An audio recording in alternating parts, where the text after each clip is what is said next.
નમસ્કાર દોસ્તો, સારી, સાચી અને સીધી વાતમાં આપનું સ્વાગત છે.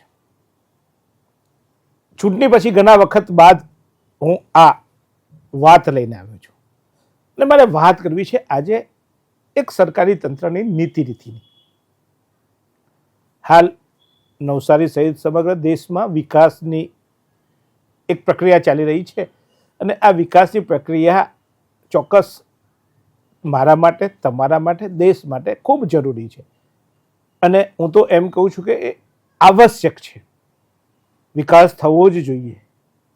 ક્યારેક વિકાસના નામે કેટલો વિનાશ થતો હોય છે, ક્યાંક વૃક્ષોનું કપાવવા પડતા હોય છે, ક્યાંક કાપતા હોય છે, ક્યાંક મકાનો તૂટતા હોય છે, ક્યાંક જૂની ઇમારતો તૂટતી હોય છે, ક્યાંક કેટલાકનું દિલ તૂટતું હોય છે.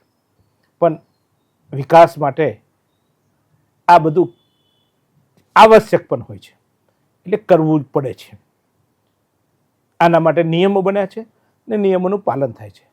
હું આ વિકાસની જે પ્રક્રિયા છે એને સારી બાબત ગણું છું અને વિકાસ થવો જોઈએ. અને મારે આજે જે મુખ્ય ટોપિકની વાત કરવી છે એ ટોપિક છે નવસારી દાંડી માર્ગ.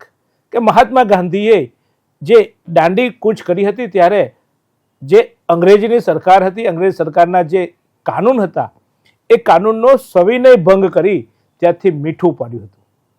કાયદો તોડ્યો નહોતો, સવિનય ભંગ, વિનંતી સાથેનો ભંગ કર્યો હતો.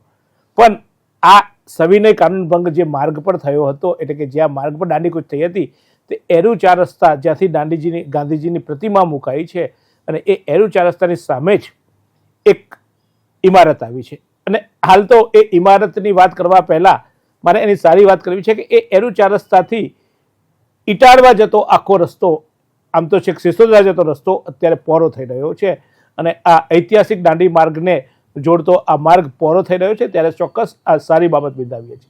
ફટાફટ કામ ચાલી રહ્યું છે, અનેક વૃક્ષો ત્યાં કપાયા, અનેક ઇમારત તૂટી, પણ એક રસ્તો પહોળો થાય છે ત્યારે કહેવાય છે કે જે વૃક્ષ કપાય એનો નિયમ છે કે એના માટે અન્ય જગ્યાએ વૃક્ષારોપણ કરવું જોઈએ અને આને તેને આશા રાખીએ આ તંત્ર એ કામ કરશે. કોન્ટ્રાક્ટર જેને કોન્ટ્રાક્ટ આપ્યો હશે એને જવાબદારી જે નક્કી થઈ હશે એ પ્રમાણે કામ થશે.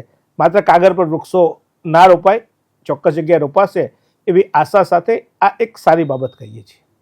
સાચી બાબત એ પણ છે કે અહીંયા જે વૃક્ષો કપાયા છે એ વૃક્ષોનું ખરેખર અન્ય જગ્યાએ એ વૃક્ષો વવાયા છે કે કેમ?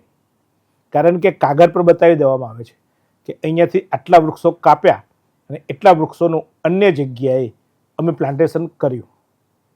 ટેકનોલોજી આજે બધી જ વધી છે. એ જ વૃક્ષો, જે વૃક્ષો આટલા મોટા થયા, ઘટાદાર વૃક્ષો હતા, એને ઉચકીને એ વૃક્ષોનું અન્ય જગ્યાએ વૃક્ષારોપણ થઈ શકતું હતું. પણ કદાચ બજેટ નહીં હોય, સરકાર પાસે એની યોગ્ય કદાચ વૃક્ષોને એની કિંમત નહીં સમજાવી હોય, એટલે આજે મોટા નેતાઓના કાફલામાં કરોડો રૂપિયાના ધુમાડા થાય. એક નેતા આવવાનો હોય તો કરોડો રૂપિયાનો ડોમ બને, એના માટે કરોડો રૂપિયા સરકાર પાસે હોય છે. પરંતુ આ વૃક્ષોને ખસેડવા માટે, યોગ્ય જગ્યાએ લઈ જવા માટે કદાચ આ માર્ગ અને મકાન વિભાગ પાસે બજેટ નહીં હોય. એક નેતા આવવાનો હોય તો એના માટે તાત્કાલિક રસ્તાઓ બની જતા હોય છે. તાત્કાલિક કોઈ પણ પ્રકારના બજેટ વગર, કોઈ પણ પ્રકારની પૂર્વ મંજૂરી વગર એક નેતાનો પ્રવાસ ઊભો થાય. ખાસ કરીને જ્યારે રાષ્ટ્રીય નેતા આવતા હોય અને માન્ય વડાપ્રધાન અથવા તો માન્ય મુખ્યમંત્રી જેવા જ્યારે આવતા હોય તો તાત્કાલિક કરોડો રૂપિયા એમ જ ખર્ચાઈ જાય છે. પણ આ વૃક્ષોનું ચોક્કસ રીપ્લાન્ટેશન માટે કદાચ ફંડિંગ નથી અને એના લીધે વર્ષો સુધી ઉછરેલો એ વૃક્ષને કાપી નાખવામાં આવે છે. કહેવામાં આવે છે કે એની જગ્યાએ આ અન્ય જગ્યાએ પ્લાન્ટેશન કરવામાં આવશે.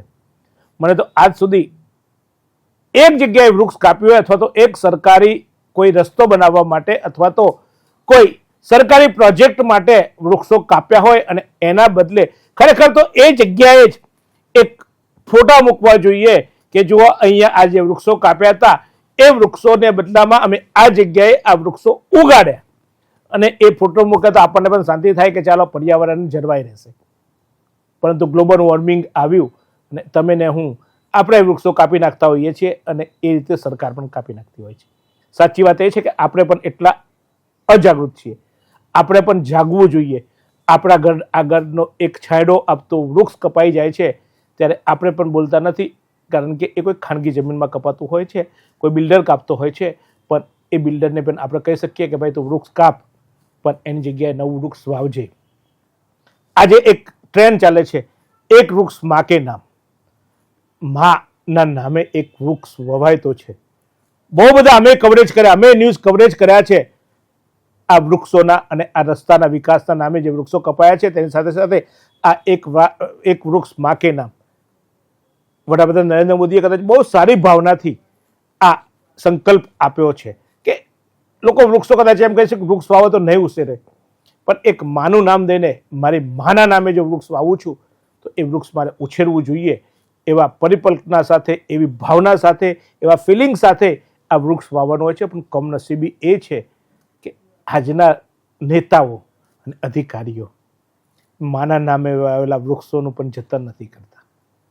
માનું તો જતન કરતા હશે કે કેમ એ ખબર નથી, પણ જે માના નામે ફોટા પડાવે છે, જે માના નામે એક વૃક્ષ માના નામે જે અત્યારે પણ જે વૃક્ષારોપણ થયું છે અને ભૂતકાળમાં પણ થયું છે, એ વૃક્ષારોપણમાં માંડ 30% વૃક્ષો, 30% હું તો કદાચ વધારે કહું છું, એ વૃક્ષો ઉછેર્યા છે અથવા તો ટક્યા છે. બાકી માનો પ્રેમ પણ સુકાઈ ગયો, માનું નામ પણ સુકાઈ ગયું અને 70% વૃક્ષો આજે એ વૃક્ષો જ્યાં વાવ્યા હતા ને ત્યાં જગ્યા નથી ને. કમનસીબી તો એવી છે કે એક જ જગ્યાએ વારંવાર વૃક્ષારોપણ થતું આવ્યું છે. શહેરમાં જો આટલા વર્ષોથી વૃક્ષારોપણની પ્રક્રિયા ચાલે છે તો મારું આખું શહેર લીલુંછમ હોવું જોઈતું હતું, પણ કમનસીબી એ છે કે આ વૃક્ષો નથી ઉછેરાયા. ક્યાંક ઉછેરાયા છે એ એવો વિસ્તાર છે કે જ્યાં ઓલરેડી ઘટાકાર હતો. નદી કિનારે, પૂર્ણા નદીને કાંઠે જ્યાં વન બનાવવામાં આવ્યું છે ત્યાં ઓલરેડી પહેલાં વૃક્ષો હતા. એ વૃક્ષોની જતન ના થયું અને વૃક્ષો કપાઈ ગયા, ત્યાં એ વિસ્તારમાં વૃક્ષો ઉગ્યા છે. પણ મારા શહેરના દરેક બિલ્ડિંગોમાં વૃક્ષારોપણ થયું. હું તમને કહું, ન્યાય સંકુલ, કોર્ટ પટાગણ, હા, જેને તમને મને ભરોસો છે, એ ન્યાય સંકુલમાં વારંવાર વૃક્ષારોપણ થયું, પણ આજે ત્યાં વૃક્ષો નથી રહ્યા. છાંયડો શોધવો પડે છે, ત્યાં વકીલો એમના છાપડા નાખીને બેઠા છે. અને આ સ્થિતિ છે આ શહેરની, આ વૃક્ષારોપણની, આ વિકાસની. આ સાચી વાત આ કરવી છે. પણ આજે જે મારો મુખ્ય મુદ્દો લાવવો છે એ સારી સાચી વાત વિકાસની સાથે એક બહુ ખતરનાક વાત આવી છે. અને એ વાત મને એવું થાય છે કે આપણે ક્યાંક પ્રવાસ કરવા જવાના હોય ને બેગ ભરવાની હોય તો આપણે અઠવાડિયું લઈએ, પણ માર્ગ અને મકાન વિભાગે જે આ દાંડી, જ્યાં દાંડીમાં એરુ 4 રસ્તા, દાંડી માર્ગના એરુ 4 રસ્તા ખાતે મહાત્મા ગાંધીજીની જ્યાં પ્રતિમા છે અને મહાત્મા ગાંધીને આદર્શ માનવામાં આવે છે, એને મહાત્મા ગાંધીએ કીધું હતું કે મારા છેવાડાના માનવીને વિકાસ પહોંચે, પણ એ છેવાડાના માનવીને વિકાસ પહોંચાડવા માટે જે તંત્ર જે બદમાશી કરે છે, બદમાશી શબ્દ એટલા માટે વાપરીશ, જે બદમાશી કરી છે, બદમાશી ખરેખર મને ચૂકી છે એટલે સીધી વાત મારે કરવી છે. માર્ગ અને મકાન વિભાગ દ્વારા કરવામાં આવેલી આ બદમાશીની, ત્યાં ઓમ ચેમ્બર્સ નામનું કોઈક એપાર્ટમેન્ટ આવ્યું છે. એક્ઝેક્ટ ત્યાં દુકાનો છે, ઉપર એપાર્ટમેન્ટ છે. અને એરુથી ઇટારવા સિસોદરા રોડ પર જતો, આપ જોઈ રહ્યા છો દ્રશ્યમાં જે આ એપાર્ટમેન્ટ છે, એ એરુ ઇટારવા સિસોદરા રોડ પર જતો આ એપાર્ટમેન્ટનો માર્ગ પહોળો કરવા માટે રેસા લાઇન અંતર્ગત ત્યાં ડિમોલિશન કરવાનું છે. અને આ ડિમોલિશનની પ્રક્રિયા ચાલે છે, રસ્તો બની રહ્યો છે. ખરેખર તો આ જ્યારે રસ્તો બનાવવાનું નક્કી થાય ત્યારે જ નોટિસ આપવી જોઈતી હતી કે તમારી આ જમીન રેસા લાઇનમાં જાય છે. ત્યારે ના આપી, ટેન્ડર અપાઈ ગયું, ત્યારે નોટિસ ના આપવામાં આવી. ત્યારબાદ કામ ચાલુ થયું ત્યારે નોટિસ ના આપવામાં આવી. અને ગત 11 તારીખે, હા ભાઈ 11/6/2026 ના દિવસે આ એપાર્ટમેન્ટને નોટિસ આપવામાં આવી કે તમારી આ રેસા લાઇનમાં જાય છે એટલે તમારું ડિમોલિશન કરવામાં આવશે અને તમારું જે બિન અધિકૃત બાંધકામ છે એ બિન અધિકૃત બાંધકામ આપ દૂર કરો. તારીખ યાદ રાખજો, હું સ્ક્રીન પર ફરી બતાવું છું, જુઓ તારીખ. પહેલી નોટિસ આપવામાં આવી 11/6/2026 ના રોજ. તંત્ર કેટલું સક્રિય છે તે જુઓ. પહેલી નોટિસ આપી અને પહેલી નોટિસ હજુ તો એ માણસને પહોંચે એટલે બીજી નોટિસ આપવામાં આવી 12/6/2026 ના રોજ કે તમને રિમાઇન્ડર કરવામાં આવે છે. પહેલી 11 તારીખે જે નોટિસ આપી હતી તમને એ અંગે તમે હટાવ્યું નથી એટલે 12/6 તમને રિમાઇન્ડ આપવામાં આવે છે. Remind number 2. 11 તારીખે નોટિસ આપવામાં આવી, 12 તારીખે એક રિમાઇન્ડર આપવામાં આવ્યું અને એ જ 12 તારીખે પાછું બીજું રિમાઇન્ડર આપી દેવામાં આવ્યું, એટલે કે ત્રીજું રિમાઇન્ડર. અને કહેવામાં આવે કે તમને વારંવાર નોટિસ આપવામાં આવી, તમને કહેવામાં આવ્યું તો તમે મકાન એટલે કે તમારું જે ગેરકાયદેસર બાંધકામ છે એ હટાવ્યું નથી.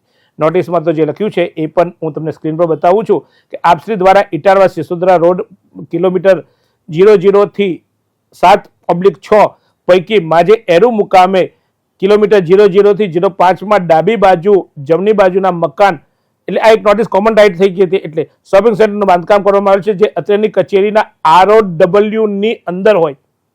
ROW શું છે સામાન્ય માણસને ખબર ના હોય, મને ખબર નથી પડતી, હું પૂછ્યું છે પણ એ જે નોટિસ આપી છે નોટિસના શબ્દો વાંચું છું.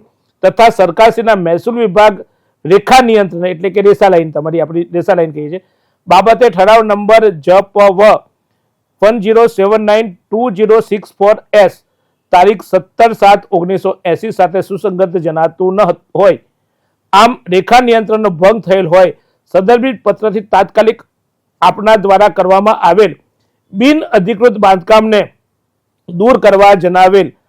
આમ છતાં આપના દ્વારા આજ દિન સુધી બિન અધિકૃત બાંધકામ દૂર કરવામાં આવેલ નથી, જેથી દિન 2 માં આપના દ્વારા કરવામાં આવેલ બિન અધિકૃત બાંધકામ દૂર કરવા આથી જણાવવામાં આવે છે. જો આપણા દ્વારા બિન અધિકૃત બાંધકામને દૂર કરવામાં ન આવશે તો આપના ખર્ચે અને જોખમે અત્રેની કચેરી દ્વારા દૂર કરવામાં આવશે, જેની ગંભીર નોંધ લેશો. લિખિતન એટલે આપણે જે લખીએ ને એમ લિખિતન એમ શબ્દ એટલા માટે આ મારો મજાકિયો શબ્દ છે. નાયબ કાર્યપાલક ઇજનેર નવસારી મ પેટા વિભાગ નવસારી મ એટલે માર્ગ અને મકાન, અને આમ મામનો અર્થ શું થાય છે તો તમને ખબર છે.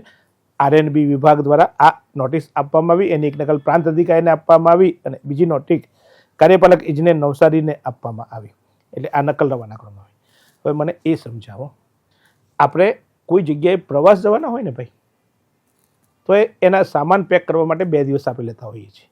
આ લાવવું પડે તે લાવવું પડે. કોઈ વ્યક્તિએ એક દુકાન અથવા તો એક ઇમારત ઘર બનાવ્યું છે, એને હટાવવા માટે તમે એક દિવસે નોટિસ આપો, બીજા દિવસે રિમાઇન્ડ આપો, ત્રીજા દિવસે એ નોટિસ આપવા કાં તો 2 દિવસમાં એને ખાલી કરવાનું કહો.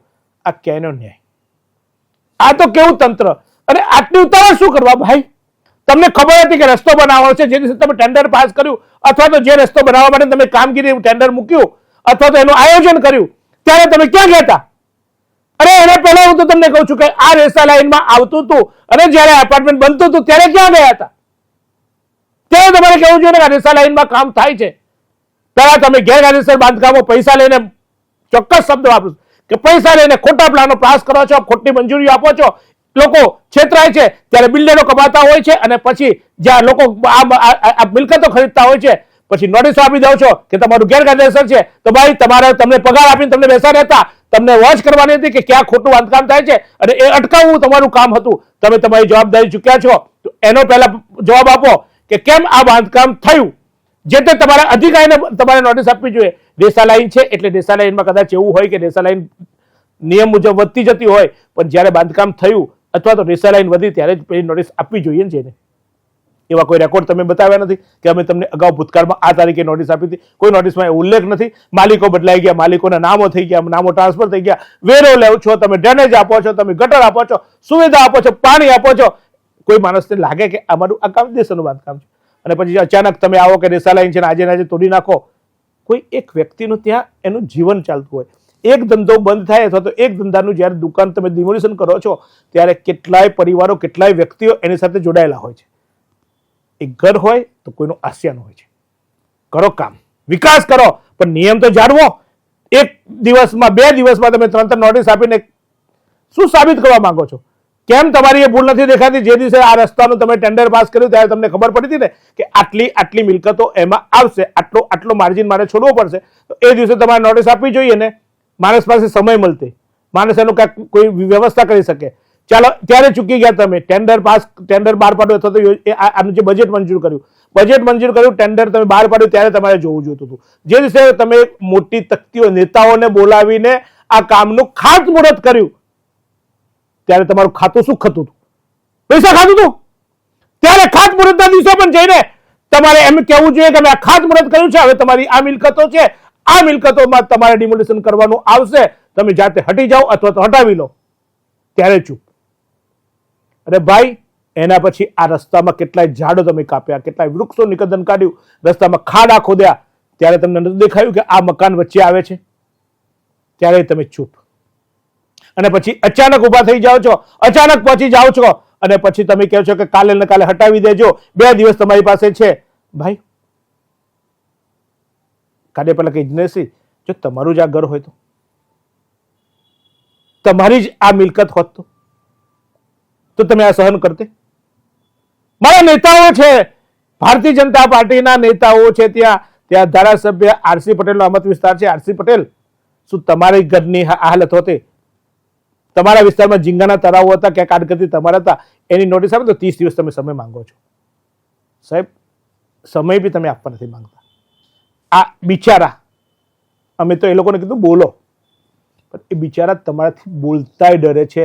તંત્ર, કે આજે અમે જે બોલીશું ને તો કાલે અમને આ લોકો નડશે, ધંધો નહીં કરવા દે. કેટલાક દુકાનદારો છે તે. અચ્છા, એના કરતા એક સ્ટેપ આગળ, આ એપાર્ટમેન્ટમાં નીચેની દુકાનોને નોટિસ આપવામાં આવી. દુકાનો તોડવા માટે કહી દીધું કે દુકાન તમે તોડ નાખો. દુકાનદાર કેવી રીતે દુકાન તોડશે ભાઈ? ઉપર તો રેસિડેન્સ છે, તો એ રેસિડેન્સ વાળા કેવી રીતે ટકશે? નીચેની જ્યારે દુકાન તૂટશે તો ઉપર હવામાં લટકશે. રેસિડેન્શિયલ એટલે કે જે ફ્લેટ છે એને તમે નોટિસ જ નથી આપી, એને ધ્યાન પણ નથી કરી. તો આ નીચેનો દુકાનદાર કદાચ તમારી નોટિસથી ગભરાઈને કાલે જેસીબી લાવીને એની દુકાન તોડી નાખશે, તો ઉપરવાળાનું શું થશે? કઈ જવાબદારી જેવું આવે? આ સમગ્ર પ્રકરણમાં આરએનબી ના જે ઇજનેર છે નિલયભાઈ, મારા મિત્ર છે, મને જરૂર પડે ત્યારે હું એમને કામ પણ સોંપું છું, મારું કામ પણ કરતા હોય છે. પણ નિલયભાઈ, તમે ને તમારા સાહેબો આ શું કરવા માંડ્યા છો યાર? તમારા સામે કોઈ બોલનાર નથી એટલે તમે આ કરશો? તમને થશે જીતુભાઈ અમારી મિત્રતા ના રાખી, પણ કેવી રીતે રાખો મિત્રતા ભાઈ? જે અધિકારીઓ છે કેવી રીતે મિત્રતા રાખો, મને સમજાવો તો ખરા.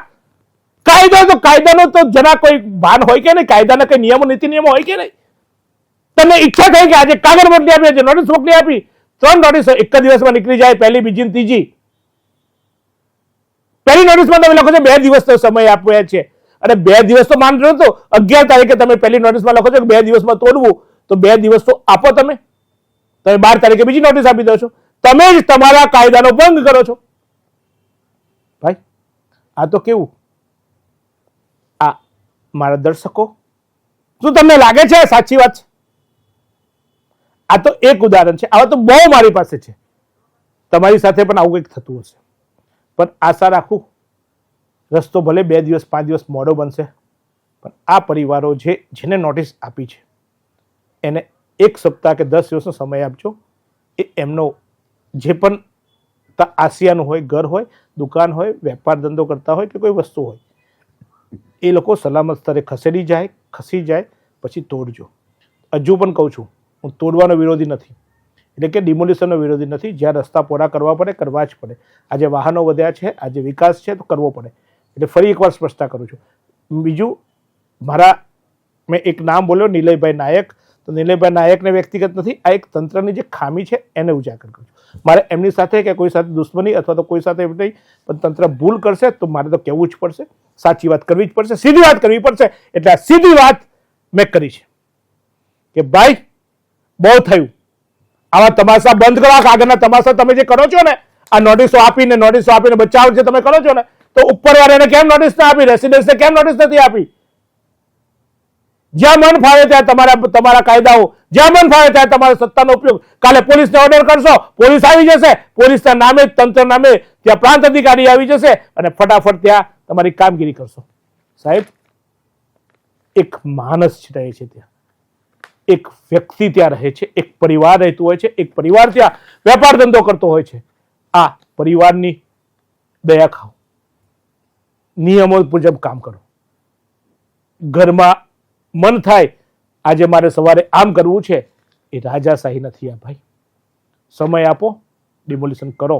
હજુ પણ ના કહું છું, પણ એક વિધિવત જે પ્રોસેસ છે એ કરો. આમ બાપના કાયદાઓ ના બનાવો. આ મારા નવસારીને રહેનારું દરેક નાગરિક એની જાતને સલામતી અનુભવે, એની જાતને નિયમો છે, કાયદો છે એવી અનુભૂતિ થાય, એવું કામ કરો ભાઈ. કાયદો બાપનો નથી, કાયદો તમારો નથી. 1-2 દિવસમાં 3 નોટિસો આપીને કયા કાયદાનું પાલન કરવા બેઠા છો? આશા રાખું છું જે વૃક્ષો કપાયા છે એ વૃક્ષો, આ રસ્તા પર જે વૃક્ષો કપાયા છે એ વૃક્ષો ક્યાં વાવ્યા બીજા એનો ક્યાંક નોંધ કરજો. આટલા વૃક્ષો કાપ્યા છે, આ વૃક્ષો એના બદલામાં અહીંયા અમે વૃક્ષો વાવ્યા છે અને એના ફોટા અમને આપજો, અમે પ્રસિદ્ધ કરીશું. જરૂર પડે તમને બતાવજો, અમે પાણી પીવડાવવા જઈશું ભાઈ. અમને વૃક્ષો જોઈએ છે, તમને નથી જોઈતા તો. અમને વિકાસ પણ જોઈએ છે, પણ અમને સાથે સાથે આ વૃક્ષો પણ જોઈએ છે. અમને લાગણીઓ સાથે જે ઇમારતો તમે કાપી છે ને એની સાથે એક વૃક્ષ પણ અમારું લાગણી હોય છે. ક્યાંક અમે એના છાંયડે ઊભા રહ્યા હોઈશું, ક્યાંક અમે અમારી જનતા અથવા તો અમે બધા પ્રજા ક્યાંક એના ફળ ચાખ્યા હશે, ક્યાંક વરસાદના છાંટા પડતા હોય ને ત્યારે એ વૃક્ષ અમારો સહારો બન્યો હશે. તો આ વૃક્ષો જ્યાં કાપ્યા હોય એ કાપ્યા છે તમે વિકાસ માટે, વાંધો નથી. જ્યાં એના બદલામાં જ્યાં વાવવા પડે ત્યાં વાવ્યા છે કે કેમ એ બતાવજો, અને એ ઉછેર્યા છે કે કેમ એ બતાવજો. મારા નેતાઓ, એક માના નામે વૃક્ષો આવ્યું છે, તમારી મા છે, જનેતા છે, અને જનેતાને હું તો મારી માને રોજ સવારે પગે લાગી નીકળું છું. તમે તો લાગતા હોય કે નહીં લાગતા હોય ખબર નથી, પણ જે માના નામે વૃક્ષ આવ્યું છે ને એ વૃક્ષ ઉછરે છે કે નહીં? બધા બહુ માણસો રાખો છો તમે તમારા હાજી કરવા માટે. નેતાઓ તમારી આગળ પાછળ ફરવા માટે, તમારા ફોટા પાડવા માટે, તમારી સેલ્ફી લેવા માટે માણસો રાખો છો ને. એક માણસ રાખજો કે એને કહેજો કે રોજ ત્યાં જઈને 1 લોટો પાણી રેડી આવે. એ વૃક્ષ ઉછરાય અને એ માનવ નામે વૃક્ષ આવ્યું છે, તમે પ્લીઝ એને ઉછેરજો. જ્યાં પણ વૃક્ષારોપણ કરો, જેટલાય મારા ફોટા આપ્યા છે, જેટલાય વિડીયો મેં બહુ સમાચાર બનાવ્યા છે, એક વૃક્ષ માને નામ. અને આમાં મારે એક બીજી પણ ચોક્કસ જાણ કરવી છે. વલસાડમાં એક વૃક્ષારોપણના કાર્યક્રમ દરમિયાન શાળાના બાળકોને ટેમ્પોમાં ભરી લઈ જવામાં આવ્યા અને એ બેભાન થયા.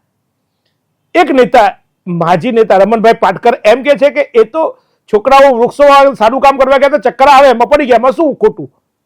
રમણભાઈ, પહેલા તો તમારે કાયદા મુજબ આવી રીતે આવા બાળકો લઈ જવાતા નથી, અને એ વૃક્ષો વાવવાની તમારી ક્ષમતા નથી, તો પછી આ બાળકોને કહેવું તો બાળકો ગમે ત્યાં જઈને વાવી આવતે. અને ત્યાં વૃક્ષો વાવ્યા છે ને અત્યારે 2 બાળકોની જે હાલત થઈ હતી ને જે એ પણ થયું, પણ મહેરબાની કરીને હવે વૃક્ષો તમે તમારા માના નામે વાવ્યા છે ને, જેને પાણી આપજો ને ત્યાં ઉછેરજો. સૌથી મોટું વૃક્ષ આજે બાઈટો આપો છો ને તો પ્લીઝ એ જોજો, પછી એ વૃક્ષો ઉછેરાય. હું એ વિડીયો પણ ચોક્કસ આમાં તમને બતાવી રહ્યો છું. આ જુઓ, આ વૃક્ષો વાવવા માટે બાળકોને આવી રીતે ટેમ્પામાં લાવ્યા, ત્યાં 2 બાળકો બેભાન થઈ ગયા, એમને પાણી છાંટીને ઊભા કરવામાં આવ્યા. બાળકોને પીવાનું પાણીની વ્યવસ્થા નથી કરવામાં આવી. બાળકો ત્યાં લાવ્યા હતા તમે, કોઈ પ્રકારની સુરક્ષા નથી. એમને એટલીસ્ટ પાણી અથવા તો એમને આ ગરમીમાં તકલીફ ન પડે એની વ્યવસ્થા આપે કરી હતી. લીંબુ શરબત કેવું કંઈ આપવું જોઈતું હતું, એ કોઈ વ્યવસ્થા નથી કરી. તો જો જીવતા બાળકો મુરઝાઈ ગયા તો તમે વાવેલા વૃક્ષો કેમ ઉગશે એ મને સમજાતું નથી. પણ આ ટોપિક અલગ છે, પણ ચોક્કસ મને આજે આ સંયોગિક છે એટલે આજે આ કહી દઉં છું. પણ ત્રીજી વાત અને એ સીધી વાત કે આ જે પણ મિલકતો આપ તોડો છો એને યોગ્ય સમય આપો અને આપ મિલકતો ડિમોલિશન કરો. હું ડિમોલિશનનો વિરોધી નથી, વિકાસ માટે કરવું જ પડે, પણ પ્લીઝ નીતિ નિયમો જે તમે બનાવ્યા છે, તમારી સરકારે બનાવ્યા છે, કાયદો જે બનાવ્યો છે એ કાયદાનો અમલ કરવાનું કામ પણ તમારું છે. અમે જો કોઈ ચૂક કરીએ તો તરત તમે અમને કાયદાના ચૂકના નામે પોલીસ મોકલી આપો છો, અમને અંદર બેસાડી દેશો અમારી પ્રજાને. તો તમારે પણ આ કાયદાનું પાલન ના કરો તો એનો જવાબ આપવો પડશે. અને એ જવાબ કદાચ અહીંયા તમારી સત્તા છે એટલે નહીં આપે, ઉપર ભગવાનના દરબારમાં તો ચોક્કસ જવાબ આપવો પડશે. કારણ કે તમે કાયદાને સાઈડ પર મૂકીને પોતાનો કાયદો ચલાવ્યો છે, એનો જવાબ ઉપર તો આપવો જ પડશે. ભગવાનને ઓળખીને આ લોકોને સમય આપજો. આ જ રીતે જોતા રહેજો. સારી, સાચી અને સીધી વાત. એવી કઈ હોસ્પિટલ છે જ્યાં કેન્સર માટે સર્જરીની સેવા હોય, કિમોથેરાપીની સારવાર હોય, રેડિયેશનની સારવાર હોય, પીટી સીટી સ્કેન હોય, કેન્સરની પેથોલોજી હોય, મેમોગ્રાફી હોય, એટલે કે બધું જ. હા, બધી જ સારવાર એક જ હોસ્પિટલમાં હોય. તે છે નવસારી નિરાલી કેન્સર હોસ્પિટલ.